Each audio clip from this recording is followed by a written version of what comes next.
Le Congo est l'un des pays les plus corrompus. Le Congo est l'un des pays les plus surendettés au monde. J'ai suivi ce matin que le Congo était en 4e position en Afrique subsaharienne. Vous voyez, le Congo est un pays où les populations, deux tiers de la population vivent sous le seuil de la pauvreté. On a 96% du PIB à la dette du Congo aujourd'hui, selon les chiffres que nous avons. Alors que la norme communautaire, au niveau de l'Afrique centrale, donc de la CEMAC, est de 70. Il faut comprendre que c'est une gestion archaïque. Ndessengabe, comment comptez organiser vos relations avec la France si vous êtes élu président de la République? Alors, il faut dire des choses comme elles sont. La France est un partenaire historique du Congo. Mais ce que nous voulons aujourd'hui, il faut rééquilibrer les relations. Il faut aller vers des relations gagnant-gagnant. Rééquilibrer, mais pas couper. Non, on ne peut pas aujourd'hui, il faut être sérieux.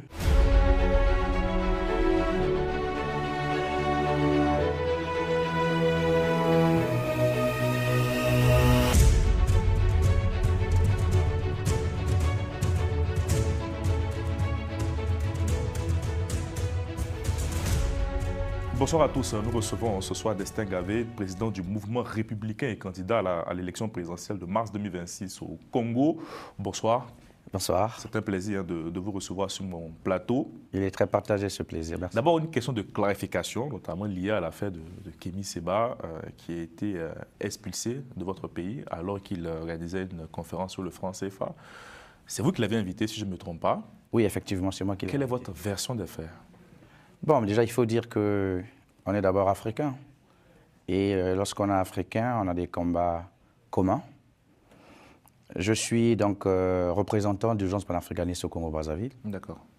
Et c'est sur ce volet que, dans la relance des activités d'Urgence panafricaniste, notamment les 10 ans d'existence de l'ONG, nous avons donc décidé d'amplifier un peu la campagne contre le franc CFA. Voilà pourquoi nous avons, dans la tournée prévue, notamment en Afrique centrale, il était question que le président de l'ONG arrive au Congo-Brazzaville. Et comme je suis donc le représentant de l'organisation, il était question de préparer sa venue. Déjà, il faut dire que Kémy Séba n'est pas descendu du ciel pour arriver à Brazza. Il est passé par les frontières. Il était à Kinshasa. Il était à Kinshasa. Mal passé. Exactement. Nous avons donc fait les démarches au niveau de l'ambassade de la République du Congo en RDC. Okay. Il a obtenu son visa. On avait d'ailleurs fait une demande de 2 semaines. On lui a donné un visa d'1 mois, multiple entrée.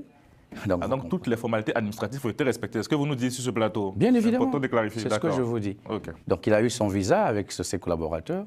Je suis allé les recevoir personnellement au beach de Brazzaville.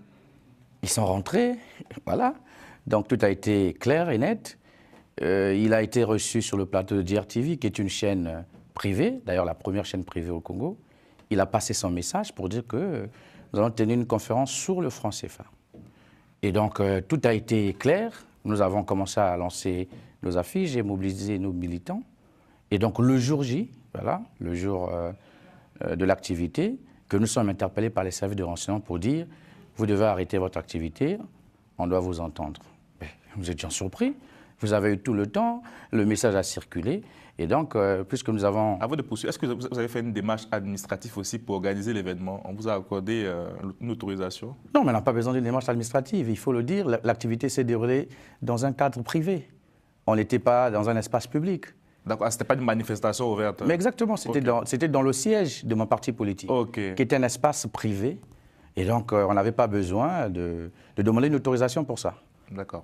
Et nous étions surpris de voir les services de renseignement. Et après, nous avons vu que, étant donné que nous avons refusé de les suivre, parce que nous avons trouvé cela très ambigu, moi personnellement, et ils ont envoyé donc plus de 6 BJ remplis de militaires armés jusqu'aux dents pour venir non seulement disperser donc, les militants, ils ont assiégé le siège et ils nous ont demandé de façon brutale de les suivre, chose que nous avons fait avec beaucoup d'élégance. Nous sommes arrivés, le frère Kémy a été entendu et la décision a été prise par les autorités de Brazzaville de l'expulser. Vous avez été entendu lors de cette interpellation? Je n'ai pas été entendu.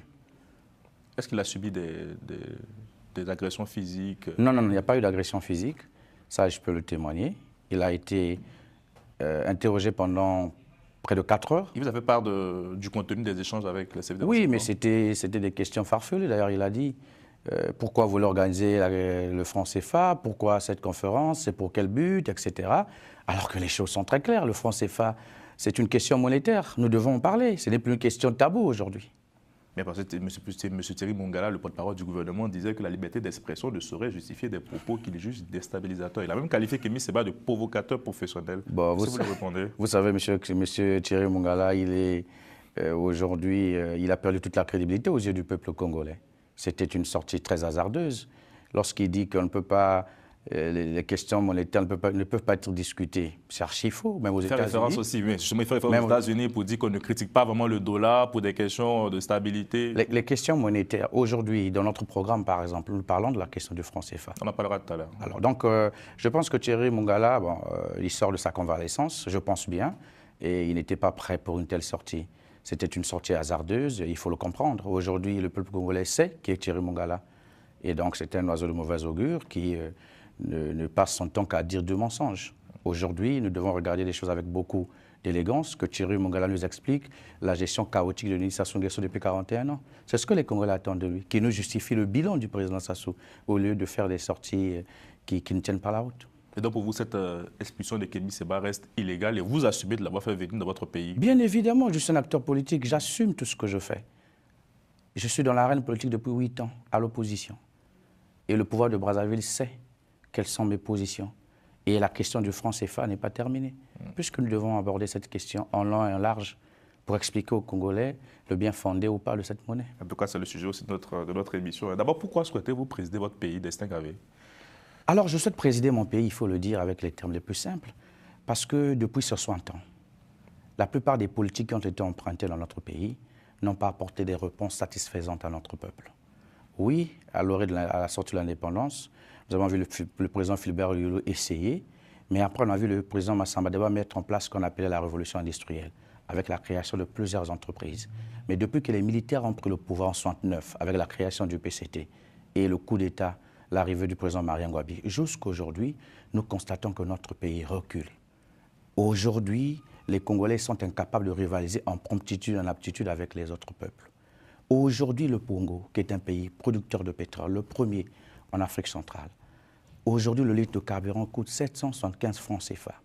Donc même les pays qui ne sont pas producteurs de pétrole, le litre de carburant est plus cher. Lorsque vous prenez les questions d'eau, d'électricité, nous avons l'un des pays les plus arrosés au monde. Oui, oui. Les populations n'ont pas d'eau, n'ont pas d'électricité. Donc si je veux diriger mon pays aujourd'hui, parce que tout va mal, et je pense que nous devons emprunter d'autres schémas. Le président Denis Sassou Nguesso nous a dirigés pendant 41 ans, avec ses stratégies et ses méthodes, mais aujourd'hui, cette méthode a démontré ses limites. Il est temps qu'il y ait une alternative. Voilà pourquoi aujourd'hui, nous jugeons être aptes à apporter des solutions concrètes aux problèmes qui minent nos citoyens. Allons dans le détail. Regardez par exemple, la mortalité infantile demeure très élevée dans votre pays avec un taux de 32 décès pour 1000 naissances vivantes. Quelles sont vos propositions pour garantir l'accès à la santé pour chaque Congolais? Évidemment, la question de la santé, c'est une question cruciale. Vous savez, lors de la convention d'Abuja, où la plupart des pays africains s'étaient retrouvés au Nigeria, pour dire qu'on devait consacrer 15% des budgets en ce qui concerne le domaine de la santé. Au Congo, cette recommandation n'a jamais été appliquée. Ce que nous allons faire une fois que nous serons au pouvoir, il faut garantir la gratuité des urgences.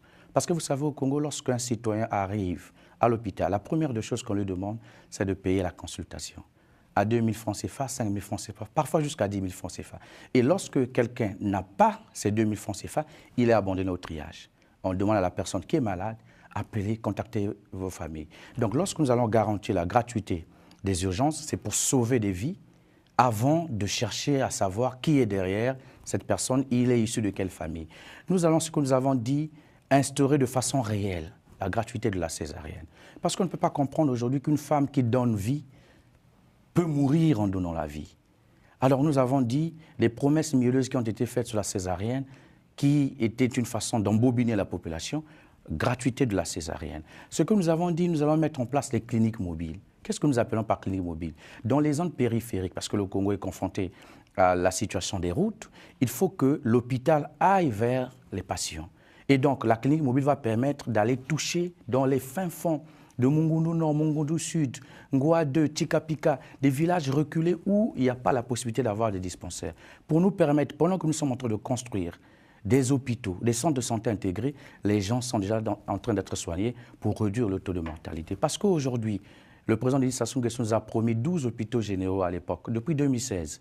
Nous sommes en 2025, 9 ans plus tard, il n'y a que 2 hôpitaux qui ont été construits. Pourquoi? Parce que les gens n'ont pas de la volonté.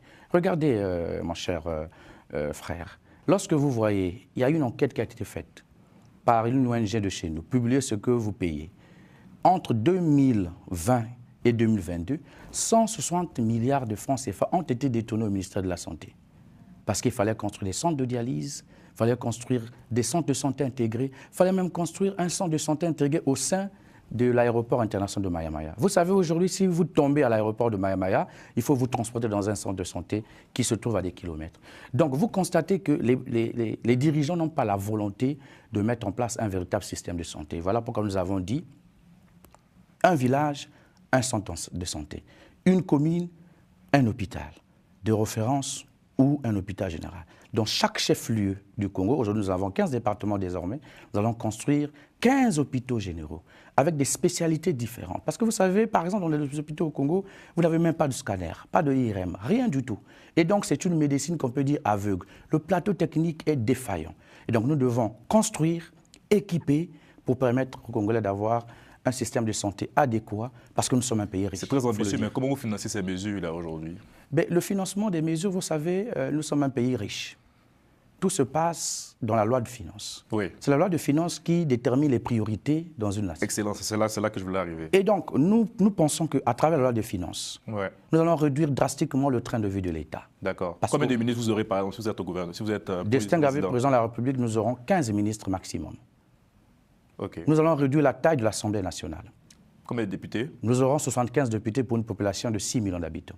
Parce qu'on ne peut pas concevoir aujourd'hui un petit pays comme le Congo avec 6 millions d'habitants, 151 députés. C'est trop. Nous allons réduire les salaires des députés. Les députés gagnent aujourd'hui 6 millions. Nous allons réduire de moitié à 3 millions. Les ministres gagnent 12 millions. Nous allons réduire de moitié à 6 millions. Le chef de l'État, nous allons réduire son salaire.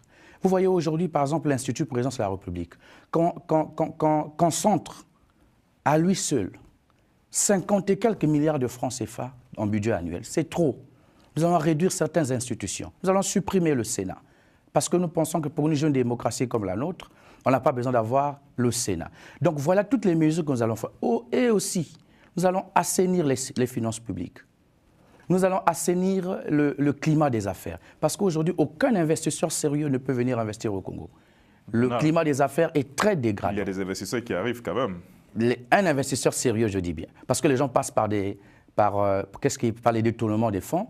Ils utilisent donc les blanchiments d'argent. Vous avez des preuves mais transparence. Non, un exemple palpable pour ceux qui ne connaissent pas le Congo. Hein. Mais quand vous prenez par exemple la société Crystal Venture, la société rwandaise Crystal Venture, qui veut exploiter le complexe agro-industriel de Maluku, ils sont venus en disant qu'ils avaient de l'argent.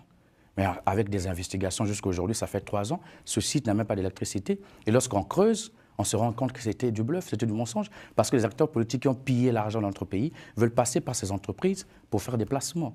Donc vous voyez un peu, une fois que nous allons créer ce cadre, et quand le Congo sera un pays respecté, nous allons discuter avec certains pays où nous savons, nous avons des informations fiables de là où les Congolais ont caché de l'argent dans les paradis fiscaux. D'ailleurs, Global Witness l'a dit. Les Panama Papers, Pandora Papers. Une fois que nous allons identifier, nous allons faire le rapatriement des fonds. Il faut mettre en place un parquet financier. Ce parquet financier va permettre à ce qu'il y ait une collaboration entre ceux qui ont détourné de l'argent, vous acceptez de rendre ce que vous avez pris et ça vous épargne de la prison. Parce qu'aujourd'hui, le Congo... c'est intéressant ce que vous dites. C'est-à-dire, par exemple, si vous arrivez en responsabilité et que les membres du gouvernement actuel aujourd'hui s'engagent à restituer les sous, ils ne seront pas poursuivis pour des faits qu'ils ont commis durant leur fonction. Mais dès lors qu'ils arrivent à restituer les sous, ça nous permet de construire le pays. Vous savez, lorsque vous arrivez à la tête d'un pays, il faut regarder l'avenir. Et s'il y a eu d'autres délits au-delà du fait qu'ils aient pris de l'argent? Oui, là nous parlons du cadre financier. La justice fera son travail. Il faut une véritable séparation de pouvoir. Au Congo, il n'y a pas de séparation de pouvoir. Le président de la République et en même temps président du Conseil supérieur de la magistrature. Ça signifie quoi? C'est le cas au Sénégal. Je parle du Congo-Brazzaville. Non, mais ça veut dire que... Ah oui, mais ça veut dire que là-bas aussi, il n'y a pas la séparation des pouvoirs. Qu'est-ce que cela signifie? Qu'est-ce que cela signifie? Ça veut dire que le président est le chef du judiciaire il est également le chef de l'exécutif. Ça veut dire qu'il y a conflit d'intérêts. Son ministre de la Justice est vice-président du Conseil supérieur de la magistrature. Au-delà de ça, si vous prenez le président de la République qui a la majorité absolue au sein du Parlement, donc le Sénat et l'Assemblée nationale, ça veut dire que le seul président de la République est le président du Parlement, il est le président de l'exécutif, il est le président du judiciaire. Comment pouvez-vous parler de la séparation de pouvoir dans ce cas? Les cinq avaient parlé un peu d'éducation. Regardez quelque chose, j'ai vu des chiffres hier, on disait qu'à la fin du cycle primaire, seuls 30% des élèves maîtrisent la lecture. Comment comptez-vous rendre l'école comme une priorité nationale? Est-ce que vous comprenez cette situation-là? Oui, c'est quand même ahurissant. Je comprends parce que nous sommes dans un pays qui est l'un des pays les plus corrompus au monde. Et la corruption tient sa racine depuis l'éducation. Aujourd'hui, les programmes scolaires ne sont plus adaptés à la réalité du terrain. Il faut reformer le système éducatif. Parce qu'au Congo-Brazzaville, en République du Congo, mon pays, un enfant peut commencer du CP1 jusqu'en terminale. L'enfant, on le pousse, mais l'enfant, quand il sort là avec un bac, l'enfant n'a rien dans la tête. Donc, il faudrait associer la théorie à la pratique. Il faut être rigoureux. Il faut bloquer tous les canaux qui permettent aux gens aujourd'hui de passer par des raccourcis. Un enfant qui n'a pas satisfait dans une classe, on lui change d'école. Vous voyez, un enfant peut changer 6 à 7 écoles. Et les écoles privées, eux, ce qu'ils veulent, c'est du cash, c'est de l'argent. Donc même si, voilà, au Congo, c'est encore pire. Donc ce que nous avons à faire, c'est rationaliser l'éducation. La rationalisation de l'éducation passe par des contrôles stricts et par le changement drastique des programmes pour adapter la réalité congolaise, la réalité du marché à l'éducation nationale. Bien, il y a aussi la question de l'électricité, vous l'avez abordé tout à l'heure dans vos propos liminaires. Regardez, l'accès à l'électricité concerne 67% de la population en milieu urbain contre seulement 12,4% en milieu rural. Comment comptez-vous résoudre cette inégalité dans un pays qui produit du pétrole? Excusez-moi, mais je ne comprends pas. Mais je vous ai dit que le Congo ressemblerait à un cartel. Ceux qui nous dirigent aujourd'hui n'ont pas l'amour du pays. Comment nous allons résoudre ce problème? Déjà, vous savez, vos chiffres, ce sont des chiffres. Les chiffres en milieu rural, oui, mais les chiffres en milieu urbain, je remets ces chiffres en question. Pourquoi? Parce que je vis au Congo. Ah, sur les chiffres, la banque. Non, c'est ce que je dis. Je remets ces chiffres parce que vous savez, les sondages de ces chiffres, nous savons comment ça se passe. Vous avez d'autres chiffres? Oui, mais au Congo-Brazzaville, aujourd'hui, on ne peut pas parler d'un taux d'électrification à plus de 50% dans le milieu urbain. C'est impossible. Avec le système de délestage, le système des raccourcis, la corruption qui existe dans cette société d'électricité, on ne peut pas parler de ces chiffres. Mais qu'à cela ne tienne, oui, il faut réduire les inégalités. Aujourd'hui, pour aborder la question de l'électricité dans le milieu rural, il faut faire preuve d'une décentralisation accrue. Nous sommes en train de travailler aujourd'hui avec des partenaires qui sont très doués dans l'énergie de la biomasse. C'est votre domaine en plus, je précise. Oui, le domaine pétrolier, énergétique, etc. Qui sont très doués dans le domaine de la biomasse. Alors, avec ces partenaires, c'est créer de l'énergie durable et écologique, l'énergie verte, l'énergie sans danger. Donc, nous sommes en train de travailler avec eux. Lorsque nous allons mettre en place la véritable décentralisation, c'est pour permettre que au fin fond du Congo profond, que chaque citoyen puisse avoir la capacité de brancher son téléphone, de regarder la télé et de conserver sa nourriture dans le congélateur. Donc nous allons nous concentrer sur les énergies renouvelables, notamment la biomasse, parce que nous avons des partenaires sûrs avec lesquels nous discutons aujourd'hui. Et en milieu rural, nous allons effectivement construire le barrage hydroélectrique. Des éoliennes aussi sont à prévoir ou pas? Bon, vous savez, peut-être le solaire, l'éolienne, vous savez, ce sont des énergies qui dépendent beaucoup plus des conditions météorologiques. Mais la biomasse surtout, et le solaire, parce que le Congo est un pays traversé par l'équateur. Et en ce qui concerne le milieu urbain, nous allons construire le barrage hydroélectrique de Sunda, qui peut avoir la capacité de 1000 MW, parce qu'aujourd'hui, le Congo a besoin de combien? À peu près 800 à 900 MW pour avoir une électricité stable. Et les conséquences aujourd'hui sont dramatiques.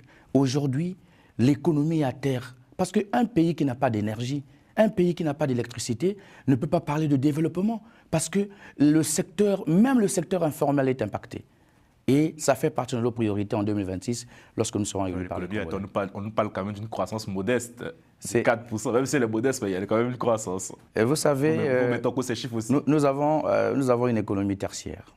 L'économie tertiaire qui est beaucoup plus focalisée sur les assurances, les banques, etc., le commerce. Le pétrole aujourd'hui qui représente 80% des exportations dépend des changements qui peuvent se passer dans le monde entier, et surtout des prix sur le marché.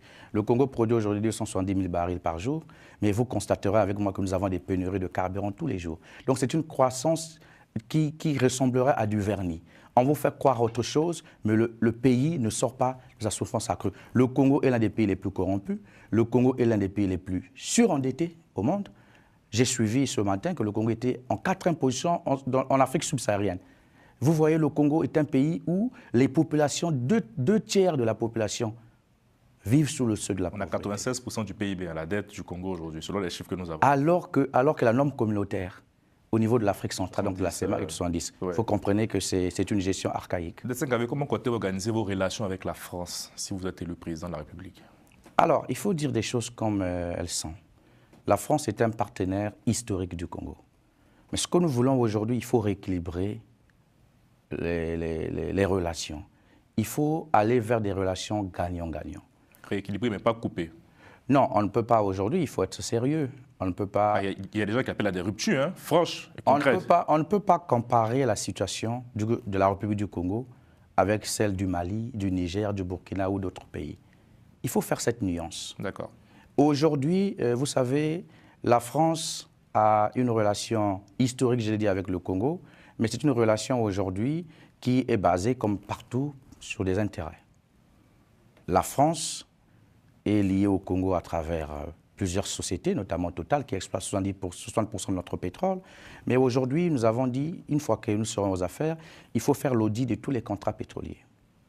Parce qu'aujourd'hui, nous avons l'impression que les matières premières congolaises ne profitent pas aux Congolais, ça profite à une élite corrompue, ça profite aux multinationales, aux pays étrangers. Donc, nous voulons rééquilibrer nos relations avec la France. Il faut qu'il y ait du respect. Il ne faut pas que ce soit une relation où on nous considère comme des enfants, une domination paternaliste, ça nous ne voulons plus. Il faut discuter de façon concrète pour regarder l'intérêt supérieur du peuple congolais. Et aujourd'hui, il faut le dire, la France, oui, c'est un pays aujourd'hui qui a une responsabilité vis-à-vis du Congo. Il faut le dire comme ça. Parce que c'est la France qui a ramené, à travers le président Chirac, le président Denis Sassou Nguesso aux affaires en 1997. On ne peut pas le nier. Donc la relation est plus complexe que ça. Mais ce que nous voulons aujourd'hui, c'est le respect. Les jeunes Congolais veulent aujourd'hui que leur voix se fasse entendre. Les Congolais veulent aujourd'hui qu'il y ait du respect, il y ait le rééquilibrage des relations, qu'il y ait des relations gagnant-gagnant pour l'intérêt supérieur de notre pays. Et votre premier décret, c'est quoi? C'est la signature du processus de sortie du franc CFA? Non, non, non, il ne faut pas. La sortie du franc CFA est un mécanisme.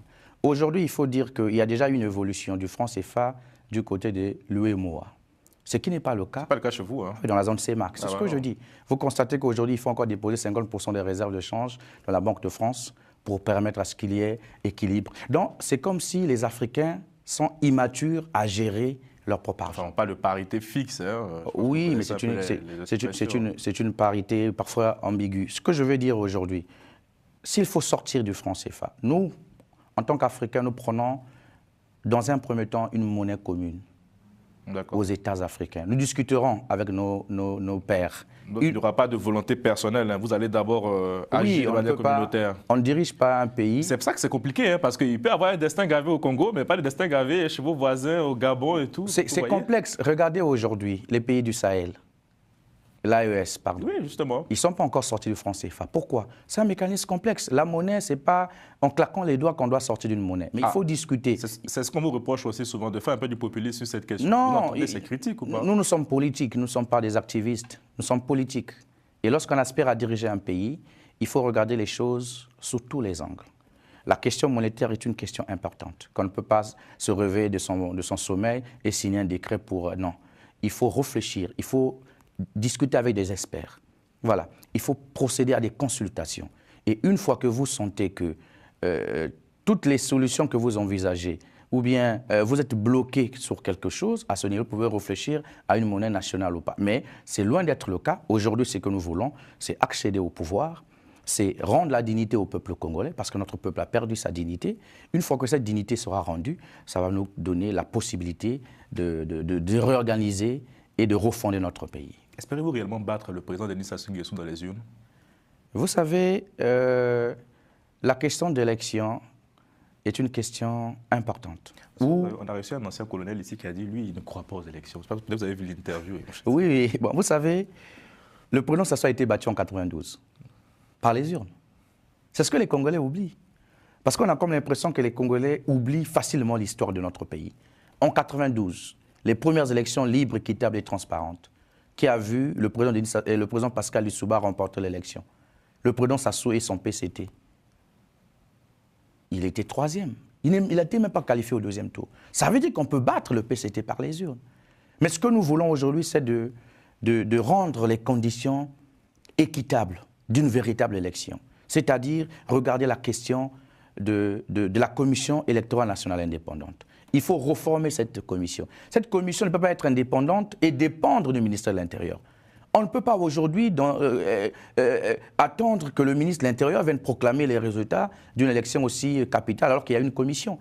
Donc nous voulons une commission indépendante qui va gérer en amont jusqu'en aval les avant-opérations, les opérations et après-opérations pendant l'élection. Au-delà de ça, il faut que les Congolais de la diaspora votent.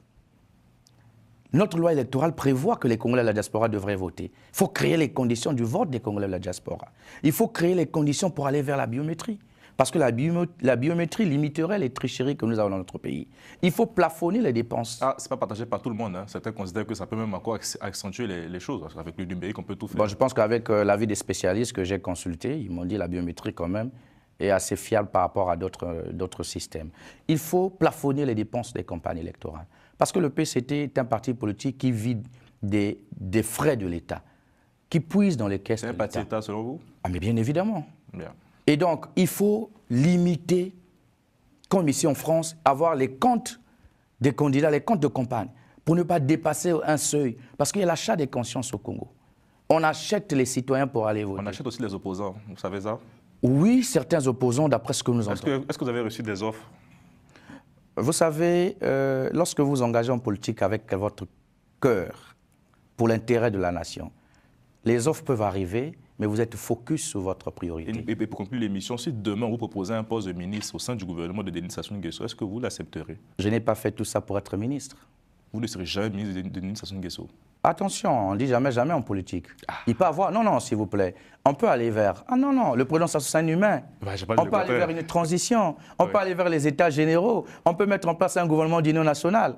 Toutes ces questions-là, pour un politique... Donc vous n'excluez pas d'être ministre de Sassou Nguesso? Non, être ministre de Sassou Nguesso dans le format actuel, non. Mais il peut y avoir des évolutions. En politique, j'ai toujours dit à mes citoyens, à mes compatriotes, qu'en politique, on ne dit jamais non pour non. Il faut regarder tous les angles. Si c'est pour l'intérêt de notre peuple, l'intérêt de notre nation, où tous les Congolais peuvent s'asseoir autour d'une table, pourquoi nous appelons à un dialogue aujourd'hui? Le but du dialogue aujourd'hui, c'est de permettre aux Congolais d'être autour d'une table et de discuter des vraies questions, même ceux qui sont en prison. Jean-Marie Michel Mokogo, André Kombi Salsa, mais on a besoin d'eux pour construire notre pays. Et je vais terminer, si vous me permettez. Allez-y. Je lance ici un appel à toute la classe politique de l'opposition. J'ai lancé un appel pour dire dès juillet, nous allons commencer des consultations pour que nous puissions réfléchir ensemble et contraindre le pouvoir à un dialogue franc et sincère. Ce dialogue va nous permettre d'aller vers une élection libre, équitable et transparente. Donc, que l'opposition congolaise puisse sortir de sa léthargie, que l'opposition congolaise prenne ses responsabilités. Le peuple nous regarde aujourd'hui. Le peuple croit en nous, mais le peuple a besoin que nous soyons coordonnés, nous soyons organisés et nous soyons en rang serré. Ces consultations, c'est une façon de se mettre ensemble pour aller vers les états généraux de l'opposition. Une fois que nous allons définir les mots, les carences que nous avons, nous allons créer un rapport de force pour contraindre le pouvoir d'aller vers un dialogue. À ce niveau-là, nous réfléchirons à la question de la candidature unique. Parce qu'aujourd'hui, il suffit d'avoir un opposant en face du président Sassou, le président Sassou sera battu. Nous avons vu en 2016 comment il a été malmené par deux opposants qui, malheureusement, aujourd'hui, un a perdu la vie et l'autre est à la maison d'arrêt de Brazzaville pour 20 ans de prison. Merci beaucoup, Destin Gavin. Merci beaucoup d'avoir cette notre invitation. Ça démontre que nous sommes la chaîne vraiment qui donne la parole à toutes les sensibilités, contrairement à ce que je peux lire un peu par-ci et par-là. J'espère que vous avez pu exposer librement vos propositions. Vous savez, si votre chaîne n'avait pas cette qualité de liberté, vous ne me verrez pas ici, parce que je n'ai jamais ma langue dans la poche. Merci beaucoup. Merci à vous. Merci à Robert Clicquot de Mec à la réalisation. Merci à votre chef de cabinet qui vous accompagne, qui a permis cette Merci mise beaucoup. en contact. Et portez-vous bien. C'est à nous de vous remercier. À très bientôt. À bientôt.